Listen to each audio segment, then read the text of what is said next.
Weh, tengok kasut dia. Tapak pun dah terangkat. Macam mana dia tahan? Malu sih.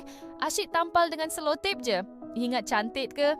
Gadis itu berjalan perlahan, seret kaki sikit-sikit. Kasutnya koyak besar. Tapak dah terbuka. Bahagian tepi ditampal pita pelekat. Setiap hari dia jalan kaki ke sekolah, 20 minit. Hujan pun dia tetap datang. Nanti satu hari, kasutnya betul-betul tercabut depan kantin. Murid sekelas ketawa. Ada yang ambil gambar, dia diam. Angkat kasut perlahan. Dan kali ini dia jawab, ini satu-satunya kasut yang masih ada bau ibu saya. Dia belikan sebelum dia masuk hospital dan tak pernah balik. Kalau saya buang kasut ni, saya rasa macam buang dia. Kelas senyap. Yang ketawakan tadi, tunduk dan perlahan-lahan jauhkan diri.